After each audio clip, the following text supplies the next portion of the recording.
Mesdames, messieurs, chers amis, compagnons de route et d'efforts. On entend souvent dire que la course à pied est une affaire de jambes, de souffle, de cardio. On parle de chrono, de kilomètres, de fractionnés. On imagine que le corps est le seul protagoniste de cette aventure. Mais je suis ici aujourd'hui pour vous dire que c'est un leurre, un magnifique leurre. La course à pied, c'est 10% de physique et 90% de dialogue intérieur pour continuer. 10%. C'est peu, n'est-ce pas? Pourtant, ce sont ces 10% que tout le monde voit. Ce sont les muscles qui saillent sous l'effort, la sueur qui perle sur le front, la foulée qui semble légère ou au contraire pesante.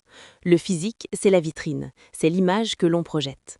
Mais ce qui se passe derrière cette vitrine, dans l'ombre du crâne, dans le tumulte du mental, c'est là que la véritable course se joue. Les 90% restants, mes amis, c'est un monologue, une conversation sans filtre entre vous et vous-même, une négociation permanente. Car le corps, lui, est honnête, brutalement honnête. Vers le 3e kilomètre, quand l'excitation initiale retombe, il commence à protester. Il dit « J'ai mal, j'ai une crampe qui pointe, je n'ai plus d'air, c'est trop dur, arrête ». Le corps est un expert en préservation. Il veut s'arrêter au premier signal d'inconfort. Et c'est là que le dialogue intérieur entre en scène. C'est lui, le véritable athlète. Ce dialogue, il prend toutes les formes. Parfois, c'est un chef militaire qui aboie des ordres. « Allez, encore 1 kilomètre. Tu ne vas pas t'arrêter maintenant.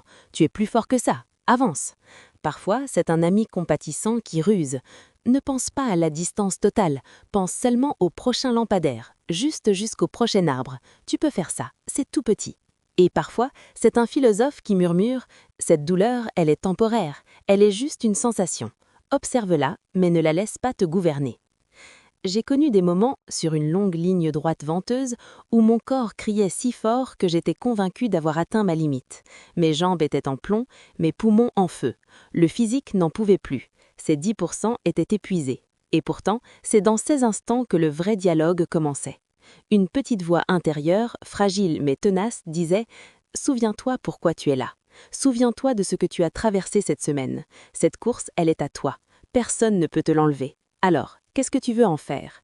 Une histoire d'abandon ou une histoire de dépassement? Et c'est là que le magie opère. Ce dialogue intérieur, il ne sert pas juste à continuer de courir, il nous entraîne pour la vie. La course à pied devient un microcosme de l'existence. Parce que dans la vie, c'est exactement la même chose. La vie, c'est 10% de ce qui nous arrive, les événements, les circonstances, les aléas, et 90% de la façon dont on choisit de se parler à soi-même pour continuer d'avancer. Quand vous traversez une épreuve, quand vous perdez un emploi, quand une relation s'effondre, quand vous êtes fatigué de tout, votre corps physique vit l'épreuve. Mais c'est votre dialogue intérieur qui décide si vous restez au sol ou si vous vous relevez. Apprendre à courir, c'est apprendre à se parler avec bienveillance et fermeté. C'est apprendre à faire taire la voix du sabotage qui dit « Tu n'es pas capable, c'est trop dur pour toi ». Et c'est apprendre à amplifier la voix du courage qui dit « Un pas après l'autre. Tu as déjà parcouru tout ce chemin. Tu peux en faire un de plus. » Alors oui, la course à pied use les baskets. Oui, elle fait courber le dos et souffrir les mollets. 10%. Mais elle forge surtout un mental d'acier, une résilience intérieure, une familiarité avec cette petite voix qui vit en nous. La prochaine fois que vous verrez un coureur passer, ne regardez pas seulement ses jambes. Écoutez, en imagination, le monologue puissant qui l'habite. Écoutez-le négocier, supplier, tempêter et finalement triompher.